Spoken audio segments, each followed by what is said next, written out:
How difficult has the war in Ukraine made this for you, and do you foresee any further supply chain issues due to the war?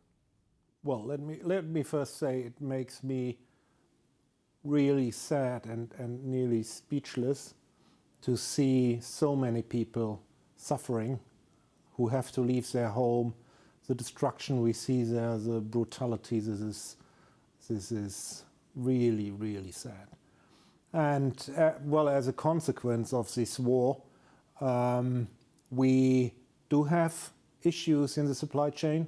Many of our suppliers are located in Ukraine, especially for wiring harnesses. And this comes in addition to the microprocessor crisis we already had. So most of our factories are standing still this week, but we have an outlook that it gets better in the next few weeks. So it's going to take you a couple weeks to get all your production back online. You think in 2 weeks everything is going to be back to normal for Audi?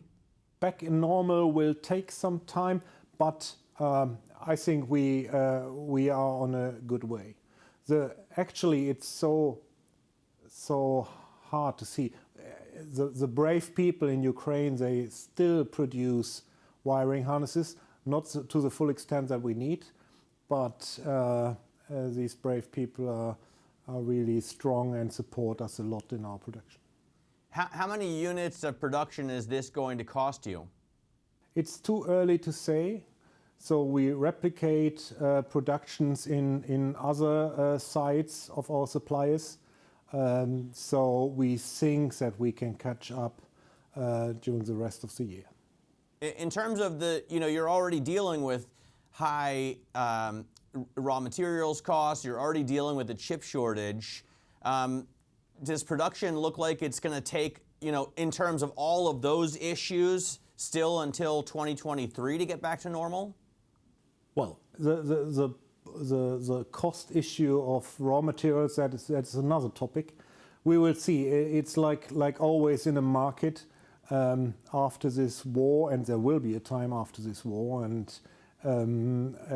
after when we get back to normal, we have a certain price level that we have to adjust to and to react to. So it's too early to say when we will be up to normal. Probably the second half of this year will be smoother, dependent on how the Ukraine develops.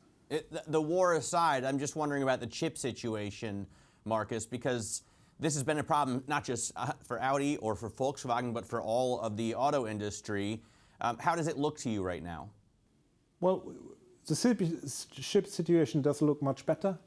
We adjusted many processes. We are in close contact with our first-tier suppliers, but also with the chip manufacturers. And so we are in pretty good shape. That's why I said that the second half of this year should be much smoother than it was end of last year. I'm sure you're able to pass on some costs to customers. We see prices rising across the industry. But you also are working on cutting costs in terms of, working with your brand brothers, so to speak, with Lamborghini, with Bentley. Tell us about that initiative. Well, we got Bentley on board now in the Audi group, in our premium automotive group, and we are very actively looking for synergies. There are many synergies. Also in the past, we had many synergies. If you see Q8 and Bentley Bentayga and Lamborghini Urus, these are cars that have a lot of similar technology, same powertrain, but fully different characteristics. So we are used to and very experienced in building cars with a generally similar technical structure, but very different character. And so we will extend that for sure in future, especially with the electric powertrains. We set up the concepts now to go with Bentley and also with Lamborghini to have completely different cars on the same technical platform. I would cross-shop the Q8 with the Porsche Cayenne as well. I would cross-shop the e-tron GT with the Taycan. Are you still working very closely with Porsche, even as that company prepares for an IPO? Yes, for sure. Porsche is also using our platforms, and we have our Volkswagen wide SSP platform that all brands do use, Volkswagen and Seat and Skoda, and Porsche and Audi, and also our brands.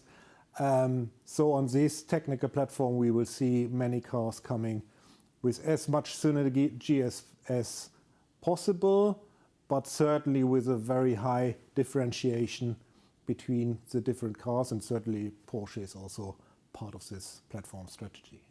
Markus, the Audi brand has also been very visible in Ducati's MotoGP campaign for years. I'm wondering what you can do with the Italian motorcycle maker, to tap into the brand cachet that they have and their engineering expertise. First thing is I love motorcycles, and I have a few Ducatis. And we are really happy to have Ducati on board. And also Ducati is in a phase of transition. Electrical powertrains will more and more be part of their portfolio. And you might know the Moto E World Championship. The next bikes will be Ducati. So we will have 100% Ducatis in the starter field, and so we will gain a lot of experience how electric drivetrains work under racing conditions, but usually what works under racing conditions does work on the road as well. So we have an electrification strategy for Ducati as well, and certainly as we have so much know-how in Audi on electrification, some of our people are working very closely with Ducati there. I will say that I also love Ducatis. Full disclosure, I own a few myself. Markus, thanks so much for your time.